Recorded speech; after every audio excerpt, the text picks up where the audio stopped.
السلام علیکم ورحمۃ اللہ وبرکاتہ۔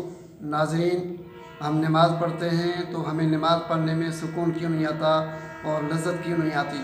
اگر ہم ذکر کرتے ہیں تو ذکر کے دوران ہمیں سکون نہیں آتا اور لذت کیوں نہیں آتی؟ اگر ہم قرآن عظیم کی تلاوت کرتے ہیں پھر ہمیں روحانی سکون اور روحانی لذت کیوں نہیں آتی؟ اس کی وجہ کیا ہے؟ میں آپ کو وہ وجہ بتانے جا رہا ہوں۔ ناظرین، صحابہ کرام جب نماز پڑھتے تھے تو ان کو بہت ہی لذت اور سکون آتا تھا۔ کیا ہوتا تھا کہ جب وہ عبادت میں ہوتے تھے تو ان کا دل کرتا تھا کہ اور عبادت کرتے جائیں اور عبادت کرتے جائیں اور عبادت کرتے جائیں، پوری رات ان کی گزر جاتی تھی۔ اور اس کے بعد جو اولیاء کرام اہل اعظام جو گزرے ہیں وہ بھی پوری رات عبادت میں گزارتے تھے، جن کی نشاندہی اللہ تعالیٰ نے قرآن عظیم کے اندر بیان فرمائی۔ اللہ تعالیٰ جل شانہ فرماتے ہیں والذین یبیتون لربہم سجدا وقیاما۔ جب رات ہوتی ہے تو دنیا کے لوگ سو جاتے ہیں لیکن اللہ کے بندوں کو نیند نہیں ہوتی۔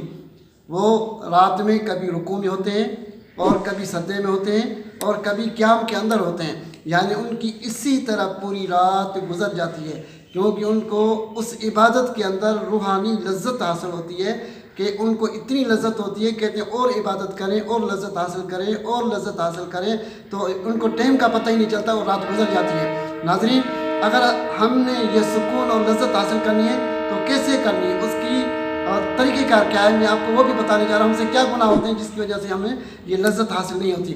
ناظرین، عبادت کے اندر اگر ہم نے لذت حاصل کرنی ہے اس کا طریقہ کار کیا ہے؟ سب سے اول ہم اپنی نظر کو بدنگاہی سے بچائیں۔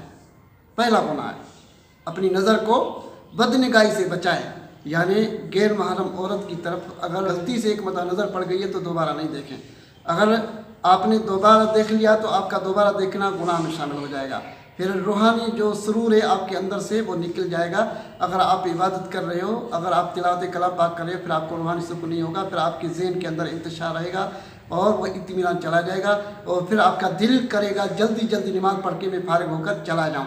ناظرین، کیونکہ آنکھوں سے ہی انسان گناہ کرتا ہے، اور آنکھوں کی زنا ہوتی ہے کہ کسی غیر محرم عورت کو ایک مرتبہ غلطی سے تو دیکھ لیا معاف ہے، اگر دوبارہ آپ نے دیکھا اور لذت حاصل کی نظر کے ذریعے سے دیکھ کر تو پھر کیا ہوتا ہے کہ آپ کو روحانی نقصان ہو جاتا ہے۔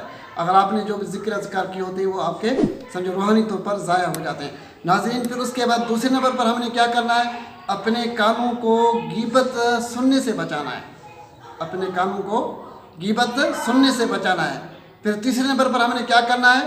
اپنی زبان کو غیبت کرنے سے بچانا ہے، نہ کسی کی غیبت کریں اور اپنے کانوں سے نہ کسی کی غیبت سنیں۔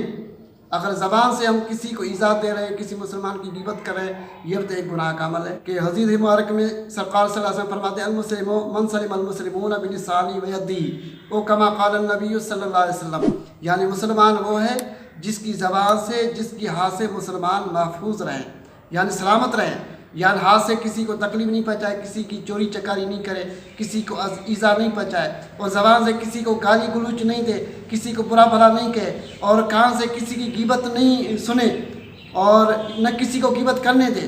اگر ان چیزوں کے اوپر ہم جو ہے کنٹرول کر لیں گے اور اپنی بدنگاہی کنٹرول کریں گے، پھر انشاءاللہ تعالی ہم جو بھی عبادت کریں گے ہمیں لذت آئے گی، ہمیں سکون آئے گا، جو بھی قرآن پاک پڑھیں گے ہمیں لذت آئے گی، ہمیں روحانی سکون ملے گا، اور یہی وجہ ہوتی ہے جس وجہ سے ہمیں عبادت میں سکون اور لذت نہیں ہوتی۔ السلام علیکم ورحمۃ اللہ وبرکاتہ۔